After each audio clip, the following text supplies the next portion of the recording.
Ayan, isang magandang araw sa ating lahat. So tatalakayin natin para sa araw na ito yung ang lipunan at panitikan sa sinaunang pamayanang Pilipino. Dahil malapit na yung midterms natin at bahagi ng midterm exam natin yung paksa na panitikan bago dumating ang mananakop at saka yung panitikan sa pagdating ng mga kolonisador na Espanyol. Balikan natin, no? Palalimin natin yung talakayan hinggil doon sa lipunang Pilipino at panitikan bago pa man dumating yung mga mananakop. Sinasabi nga natin nung nakaraang mga paksa natin na itong panitikan bago dumating ang mananakop ay hindi pa ganon kakongkreto at kabuo dahil hirap nga tayong makahanap pa ng isang buong naratibo, no, na magsasabi talaga na itong taon dumating yung sinang-unang Pilipino, galing siya sa ganito, sa angkulo kaya galing yung pinakakauna-unahang Pilipino, paano yung kanilang pamumuhay at iba pa dahil nga sa malinaw na pangyayari na pananakop sa atin. Ngayon, sinasabi rin natin dahil nga hindi pa maayos at hindi pa buo yung tala hinggil doon sa mga sinaunang Pilipino, ang panahon bago dumating yung mananakop, ang pinakamalawak at pinakamatagal, no, na panahon sa panitikan. At ngayon, para bigyan tayo ng karagdagan pang mga ideya, kaalaman hinggil sa mga sinaunang Pilipino, ay tatalakayin natin ito ngayon. Ayan. So ngayon, ang ating pag-aaralan ay kalakhan mula doon sa tinatawag natin na Boxer Codex. No, ano ba yung Boxer Codex na yan? So, isinasaad sa Boxer Codex na isang dokumentong hindi pa matukoy kung sino ang sumulat at nakita lamang ni Professor Charles R. Boxer. So, gets na natin agad kung bakit siya tinawag na Boxer Codex mula sa isang subastahan o auction sa Lord Ilchester Library, Holland House noong taong 1947. So may kita rin natin na hindi lang yung Boxer Codex, no, yung katulad ng mga ito, kundi marami pa tayong mga artifacts na nagpapakita ng pamumuhay ng mga sinang-unang Pilipino ang nasa kamay pa rin ng mga dayuhan. Kaya nga, kung makikita natin, natatagpuan natin itong mga ito sa auction at dahil nasa auction sila, ang may kakayahang bumili ng mga naturang artifacts ay yung mga elite, no, mga mayayaman na kayang maglabas agad-agad ng milyon. At napupunta ito doon sa kanilang mga sariling galleries at museum, katulad na lang din siguro ng mga Ayala Museum. May iba sa kanila na nahihimas ang kanilang puso at ibinibigay nila yung mga nabibili nilang artifacts sa National Museum kung saan ito ay nasusuri at naaaral ng mga Pilipino. At balikan nga natin itong Boxer Codex, no? So sabi, ito ay nakita noong 1947. So kung babalikan din natin yung nakaraang paksa natin mga atit kuya, 'di ba? 1950s na discover yung Tabon Man sa Palawan. At yun yung hudyat na nagsasabing meron talagang pamumuhay at panitikan yung mga sinaunang Pilipino. So for short, kakontemporary niya to, no? Kasabayan niyang na-discover yung Boxer Codex. So sinasabi diyan na nagsusulat lamang ang mga Pilipino sa tuwing magpapadala ng liham o mensahe, conversational. Hindi pa sa forma na gagawa ako ng short story, gagawa ako ng nobela, isusulat ko siya. Hindi pa ganon. Dahil nga sinasabi natin na nung panahon, bago dumating yung mga mananakop, ang ating panitikan ay panitikang oral, no, pasalita. So sa literaturang Bisaya, halimbawa, ilan lamang ang manatiling buhay hanggang sa kasalukuyan tulad ng mga epiko, mito at awiting bayan. Hindi ginagamit ng mga Pilipino ang kanilang alpabeto para sa paglikha ng mga akdang pampanitikan at hindi rin na i-record ng ilang priling manunulat o historiador ang mga panitikang pabigkas o binibigkas. So gets natin yon, no? na talagang hirap tayong itala yung mga panitikan dahil nga doon sa esensya na ito ay pasalitang panitikan. So ngayon, tatalakayin natin yung mga uri ng or sabihan natin na social class sa loob ng lipunang Pilipino noong panahon bago dumating yung mananakop. So, introduce natin yung Datu, Timawa at Maharlika, Oripon o Alipin. So, alam ko, familiar na familiar kayo doon sa Datu, Timawa at Maharlika at Alipin. Sinasabi natin dyan na yung Datu, yan yung pinakamataas, no? Sa uri ng lipunan nung sinaunang panahon. So yung nag-a-adapt ng datu at or alipin system ay yung mga um, communities, komunidad na meron na silang sariling pamahalaan. Ngunit meron pa rin mga ilang Pilipino na yung komunidad nila ay komunal, no? Or pantay-pantay. Pero talakayin natin ngayon yung Datu, Timawa at Maharlika, Oripon o Alipin. So pag sinabi natin mga atit kuya na Timawa, parang sa tagal ng panahon, no, parang ang konotasyon pag sinabing Timawa, parang kawawa, kasing level ng Alipin, di ba? Para kang Timawa, para kang ano no, para kang kaawa-awa, no? Parang walang sariling gamit or what. Pero kung susuriin natin dito sa ating pag hierarchy yan. Sa ating hierarchy, nasa gitna yung Timawa at ka-level niya yung Maharlika. Nasa pinakamababa yung Alipin o yung Oripon. So, ibig sabihin, middle class ang mga Timawa at Maharlika. So, batay sa Looking for Pre-Hispanic Filipino and Other Essays in the Philippine History na isinulat ni William Henry Scott at inilathala noong 1992, ang datu ay katawagang ginagamit para sa uring panlipunan at sa politikal na katungkulan ng isang tao. Ito ay katungkulang namamana. Okay? At kailangan pakaingatan upang mapanatili ang dangal ng isang angkan. So parang kung titingnan natin, katumbas siya nung Hari Treyna, no, na royal family. At isa itong katungkulang pinanghahawakan upang pamunuan ng isang hukbo ng mandirigmang nagtatanggol sa kapakanan ng kanilang pinuno. Ngayon, so gets natin yung idea ng datu, no? Siya yung leader, siya yung parang sabihan natin na parang presidente ng community that time, siya yung commander-in-chief, 'di ba? So siya 'yon. At meron silang pamilya, no? Meron silang angkan. So halimbawa, yung anak nung datu, siya ang magiging susunod na datu. 'Di ba? Parang ano lang 'yan eh, parang malamuwana, 'di ba? Dahil anak si Moana ng kanyang ama na chief, inaasahan natin na si Moana yung magiging datu. Yeah, siya yung magiging leader. Ang mga datong ito ay siya ring tinutukoy ni Antonio de Morga sa kanyang Sucesos las Islas Filipinas na inilathala noong taong 1609 na mga prinsipalya o tao na bibilang sa mataas na antas ng uring panlipunan. Bilang pinuno, tinutulungan nila ang kanilang mga nasasakop sa kanilang mga suliranin at pangangailangan, kaya naman nakukuha nila ang paggalang at mataas na pagtingin ng mga tao. Ang mga naglilingkod sa dato ay tinatawag namang Timawa. Okay, ayan. So, pasok na tayo doon sa mga nasa panggitna. Kasi gets na gets natin yung datu eh. Nakakalikha tayo ng image ng datu sa ating isip. Ngayon, tukuyin natin kung sino ba yung tinatawag na Timawa. So, ayon kay Ma'am Nak, no, Nancy Kimuel Gabriel, sa kanyang papel na ang Timawa sa kasaysayan ng Pilipino na inilathala noong taong 1999, ay nasa gitnang bahagi ng pagkakahati sa estado ng mga tao sa lipunan. Gitna, middle, no?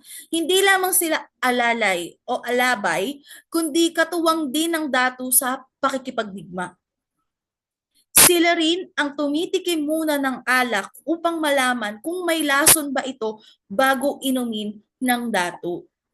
So kung titingnan natin, no, may napipicture out tayong persona, no?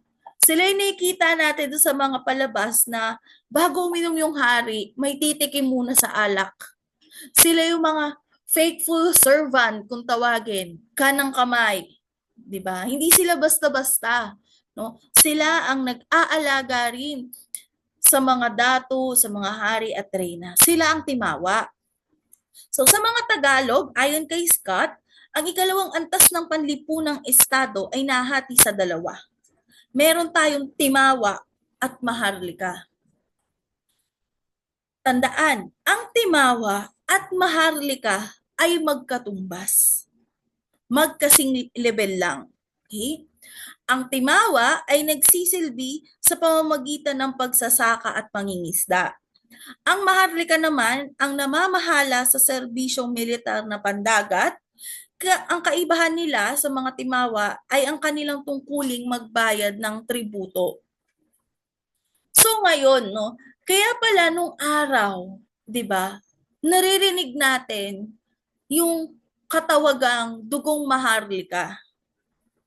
Kung titignan din natin na kung susuriin natin na batay dito sa Boxer Codex, isang dokumento no, na nagpapakita sa social class.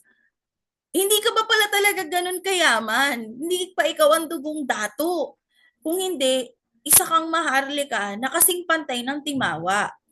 At kapag 'di ba sinasabi kaya pala noon sinasabi na nakikipagkalakalan ka sa mga maharlika.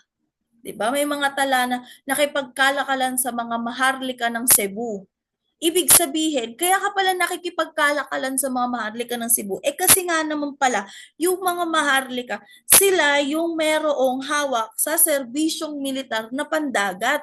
So ibig sabihin, sila rin yung may kapangyarihan sa nangyayaring barter system malamang, 'di ba, sa karagatan, 'di ba? Hindi ka makakapasok dito sa teritoryong ito, sa dagat na ito, hindi ka makakapagkalakal dito kung hindi ka dadaan sa mga maharlika. O, 'di ba? So doon natin nagigets na okay.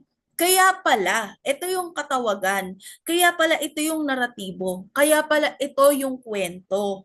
Kasi ito yung kaayusan ng uri ng mga Pilipino noong araw.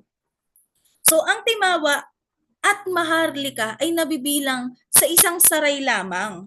Maharlika ang tawag sa malalayang tao sa pamayaning Tagalog, samantalang timawa naman sa ibang bahagi ng kapuluan. No? Regardless kung anong tinatawag, halimbawa kung sa Bisaya man timawa, pagdating sa Tagalog maharlika, pantay lang 'yun, no? Kaya naman, binibigyang kahulugan ang salitang timawa sa ilang diksyonaryo bilang salitang tumutukoy sa pagiging malaya. Okay? Pag sinabing timawa ka, isa kang taong malaya.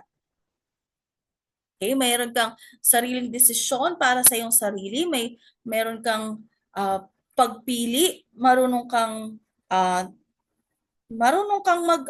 magtimbang sa mga bagay-bagay. Ngayon, 'di ba? Sabi nga natin,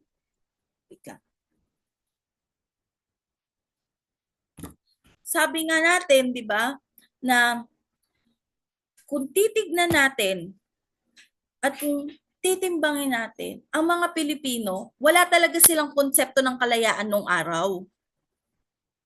Wala talaga. Pero nung dumating yung mananakop na Kastila at naranasan nila na hindi maging malaya, doon sila nagkaroon ng konsepto ng kalayaan, no? Kaya nga sabi natin, 'di ba, nung dumating yung mga Kastila, Indio at Pilipino. Pero pag taga-lokal ka, wala kang dugong Kastila, Indio ang tawag sa'yo. Indio kayong mga Pilipino. Nung dumating yung time na yon, 'di ba? Kasabay na nawala ang terminong timawa. yung esensya ng pagiging malaya. Diba? Kung pakiisipin natin, baka nga dumating sa kaisipan din nila na sana maging timawa ako. Bumalik ako sa pagiging timawa o bumalik ako sa pagiging maharlika kaysa maging ganito, no? Na talagang nahubaran ng kultura at nagkaroon ng bagong pananampalataya. At ang ikatlong uri naman ay ang tinatawag natin ng oripon o alipin. Ang pinakamababang uring panlipunan ayon kay Scott. So, ang mga taong nabibilang sa estadong ito ay hindi maaaring makapag-asawa ng datu at may tungkuling pagsilbihan ng kanilang Panginoon na datu at ang katuwang nito na timawa. Okay, ma'am. May tanong po ako. Halimbawa po, yung mga dato, yung angkanong dato, mga masasamang dato sila, halimbawa parang diktador na dato sila, pwede po ba rin namin sila paalisin sa pwesto? Oo naman, no? Pwede silang palitan ng isang angka ng maharlika o ng isang angka ng timawa.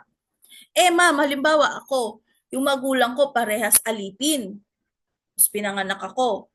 Alipin din po ba ako? Habang buhay na rin po ba akong alipin? Hindi ako pwede maging timawa, hindi ako pwede maging maharlika. O hanggang kailan po ba yung pagiging alipin ko? Kailan po, pwede po ba kaya yung isang alipin maging timawa o maharlika rin? Okay. So, ayan.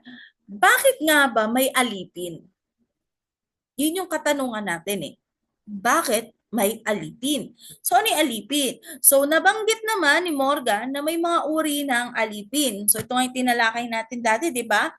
Yung may tinatawag na sa gigiles, na mga aliping naglilingkod sa loob ng bahay o tahanan, may iba namang may sariling bahay o pumupunta lamang sa bahay na sa panapanahon upang tumulong sa pagsasaka at pagsama sa paglalayag. Samantala, namamahayes o namamahay naman ang mga aliping tumutulong sa paggawa ng tirahan ng kanyang datu at naglilingkod bilang katulong tuwing meron itong bisita at sa tuwing kinakailangan ng kanyang serbisyo. So kung titingnan natin mga ate at kuya, no? Ibig sabihin, bakit ka naging alipin ay dahil may ginawa ka para maging alipin ka. Punishment, no? Nagnakaw ka, nahuli ka, o maging alipin ka. Pumatay ka, bawa, pumatay ka sa komunidad nyo ng bata, wala namang kalaban-laban yung bata. O, dahil sa sobrang bigat ng kasalanan mong yon, no, walang muwang yon, ang ipinataw sa iyong kasalanan ay maging alipin buong pamilya mo. 'Di ba? O di kaya pumatay ka ng uh, or nanira ka ng isang tindahan o magiging alipin ka for 10 years, ganon. So, ganon, no? Ganon yung reason. So, depende sa gravity ng ginawa mo para magkaroon ka rin ng kalayaan sa pagiging alipin at maging timawa ka rin or maging maharlika ka rin, bumalik ka sa dati mong estado, pero kung hindi talaga, loloko-loko ka talaga, magiging alipin ka. Okay? Sorry, excuse lang, excuse me. Ayan, no? So, ang mga mito ng mga Bisaya ay nagbibigay rin ng kaalaman tungkol sa pananampalataya ng mga tao sa sinaunang lipunan. Nababanggit dito ang paniniwala nila kay Magayen at Malaon, ang paghingi ng payo sa isda, ibon, at kay Linok, no, nangangahulugang linog sa Samar Leyte batay sa diksyonaryo ni Encarnacion at nabanggit din sa Boxer Codex. So, ibig sabihin, talagang ang mga Pilipino ay nakikipag-usap sa kalikasan. Nakikipag-usap sa isda di ba? Bangus, bangus. Okay ka pa ba? Kasi ako, pagod na ako sa buhay ko. Pagod na ako. Magserbisyo kay Datu.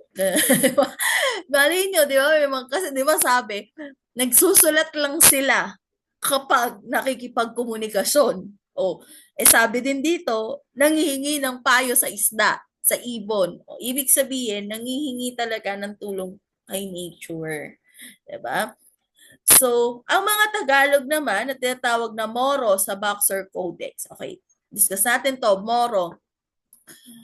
Nung nag-aaral ako ng MA ko, may kaklase ako na ang kanyang thesis ay about sa pastil, sa kulturang pastil. Kasi, sabi niya, sa Baseco Tondo raw, maraming Muslim. Yun. Knowing, di ba, kung hindi ganun kagagap yung idea mo regarding sa Tondo, parang pag sinabi mong Tondo ay parang majority talaga ng tao dyan ay Katoliko kasi di ba nandyan yung Santo Niño de Tondo. So, pero may nag-exist na Muslim community.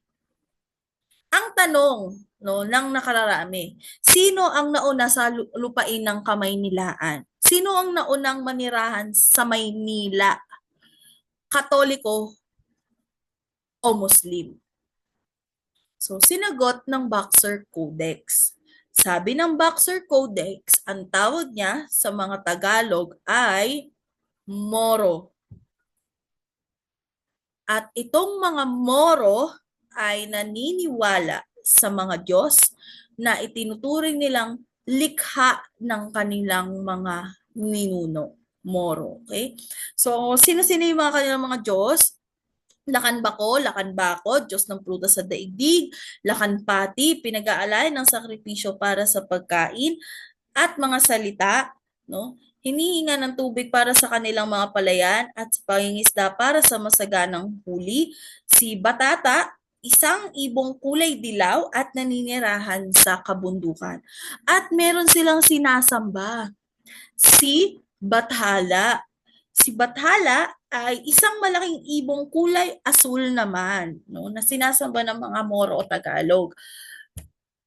Ngayon, sa panahon natin ngayon, kapag sinasabing Bathala, di ba parang yung katawagan natin sa Diyos? Diyos. Bathala, Jesus, ganon, di ba? Pero, pag inaral natin yung Boxer Codex, ang Bathala pala ay color blue na ibon na malaki. Blue na ibon na malaki. So, parang, yun siguro si Holy Spirit. Ayoko na. Ayoko na ihalo sa Christianity. Pero ganon, no?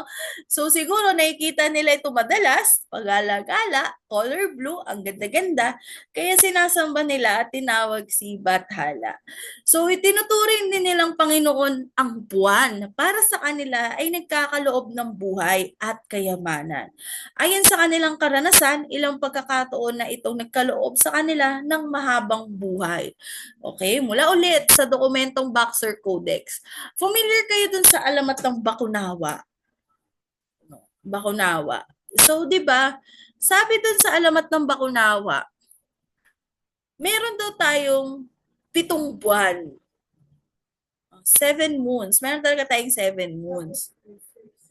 Ngayon, yung 7 moons na yon ay kinain isa-isa ng Bakunawa. At na-discover ito ni Bulan na isa na lang yung Bakunawa. So ngayon lumapit siya sa Datu. Humingi siya ng tulong sa Datu. Sabi niya, ganyan-ganyan, patulong po doon. Kasi kinakain na po ng Bakunawa yung buwan. Ngayon, may mahabang story pa kung paano niya talaga na-convince yung Datu. Pero na-convince niya rin. At ano ang ginawang pangontra, 'di ba, ng Datu at ng nilabulan ng kanilang community doon sa Bakunawa. Gumawa sila ng gong. Yung gong, kung familiar kayo sa gong, ito yung pinupukpok sa Itbulaga dati, tsaka sa Showtime, yung pong, gano'n. So, yun yung gong, malaking gong, at pinupukpok nila ito, pinapatunog nila ito, pantaboy doon sa Bakunawa. So, kung susuriin natin, hindi nalalayo yung pagpukpok ng gong sa pag-contact natin or doon sa uh, I mean sa pagtaboy, no? Hindi pag-contact, pagtaboy ng mga Chino at ng mga Ehipto sa masasamang espiritu. Di ba pag New Year, Chinese New Year, nag-iingay talaga tayo. Paputok dito, kalibag ng kaldero. So, ganun din sa atin. No? So, sabi nga, nung nakain na nung Bakunawa, yung 6 na buwan at isa na lang ang natira, nabawasan ang buhay ng tao. So, siguro nung araw, umaabot tayo sa daan-daang taon, nung naging isa na lang yung buwan, 100 years old na lang maximum, no? So, yun yung alamat nung sa Bakunawa. Isa sa kwento ng mga Bakunawa. So, ayon kay Morga, kanila ring sinasamba ang mga buwaya. Ang ganitong uri ng paniniwala ay isang paraan ng pagtangkilik sa mga demonyo ayon kay Morga. Ilan pang bagay ang kanilang sinasamba tulad ng mga bato, bahura, at talampas sa may tabing ilog o sa baybayin. Malaki rin ang kanilang pagpapahalaga sa kabanalan ng bahaghari. So, tandaan nyo mga atit kuya, parang nung araw, iniaangkla ng mga sinaunang Pilipino yung buwaya bilang demonyo. Para siyang bad omen. Kung ngayon, sa time natin, di ba, yung mga iba, ang bad omen sa kanila yung pusang itim. Pero hindi, ang cute ng pusang itim mo, kayong ganyan. Yung pusang itim daw, pag nakasalubong mo siya, ay malas yon. So, dati, yung mga sinaunang Pilipino, yung buhaya yon. Pag nakasalubong nila yung buhaya, hindi na sila tutuloy kasi may mangyayaring masama sa kanila. O hindi kaya ba, nangingisda sila, biglang may lumabas na buhaya, magdadasal sila kay Nono sa kasi Nono kasi mga ninuno no sa Panginoong si Nono na tulungan sila at itabo yung buhaya. Ngayon, paunti-unti silang aalis dun sa tubig na yon na iniiwasan nilang madampian sila ng tubig kung saan nandun yung buhaya kasi malas yon, parang sumpa yun. So, ganun din kapag buntis ka tapos nakakita ka ng buhaya, masamang panghitain yun kasi mamamatay yung baby mo or mamamatay ka. Ang ganun. So, sabi nga nila sa mga folklore, di ba, na nung namatay daw yung baby sa tiyan niya, pinanganak na walang buhay, ay dahil kinain ng buhaya. So, associated talaga siya sa demonyo, sa evil spirit. So, bahagi ng kanilang malalim na paniniwala ang kanilang pagsamba sa mga anito bilang pag-alaala sa mga kaanak na namatay, nagtatago o naglalagay sila ng ilang idolo sa kanilang mga bahay. Ito ay maaaring gawa sa bato, kahoy, buto, garing, ngipin ng buhaya o kaya naman sa ginto.